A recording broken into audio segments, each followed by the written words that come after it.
চীনে নির্মিত বিশ্বের বৃহত্তম কাচের সেতুটি ১৩ দিনের মাথায় বন্ধ করে দিয়েছে কর্তৃপক্ষ। শনিবার তারা জানায়, জরুরি রক্ষণাবেক্ষণের সাময়িক বন্ধ রাখা হয়েছে সেতুটি। খুব শীঘ্রই এটি আবার জনসাধারণের জন্য উন্মুক্ত করা হবে বলেও জানানো হয়। মার্কিন সংবাদ মাধ্যম সিএনএন কে সেতু কর্তৃপক্ষের এক মুখপাত্র জানান, বিপুল সংখ্যক দর্শনার্থীদের চাপ বৃষ্টি নিতে পারছে না, তবে সেতুটিতে কোনো রকম ফাটল ধরেনি বা দুর্ঘটনা ঘটেনি। চীনের মাইক্রো ব্লগিং সাইট উইবোতে এক পোস্টের মাধ্যমে সেতুটি বন্ধের ঘোষণা দেওয়া হয়েছে।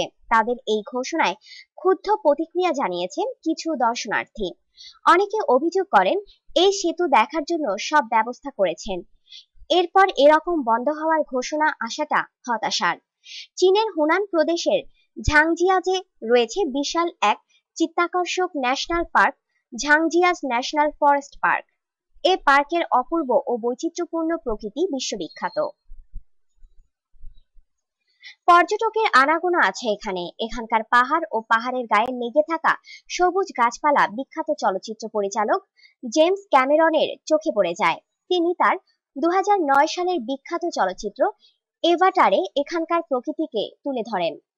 চলচ্চিত্রে দেখানো এখানকার একটি পাহাড়ের পূর্ব নামের সঙ্গে এভাটার লাগিয়ে বর্তমান নাম এভাটার হ্যালেলুজার পাহাড় রাখা হয়েছে। ঝাংজিয়াজি ন্যাশনাল পার্কের এমন দুটো পাহাড়ের চূড়ার সঙ্গে মিলবদ্ধ তৈরি করেছে এই সেতু। ৪৩০ মিটার দৈর্ঘ্যের এই সেতুটি নির্মাণে খরচ পড়েছে $৩.৪ মিলিয়ন। মাটি থেকে ৩০০ মিটার ওপরে সেতুটি ৩ স্তরের স্বচ্ছ কাঁচ দিয়ে তৈরি হয়েছে। এতে ৯৯টি পেন ব্যবহার করা হয়েছে। কর্মকর্তারা জানান, ৬ মিটার প্রশস্ত এই সেতুটির স্থপতি হায়েম ডোতান।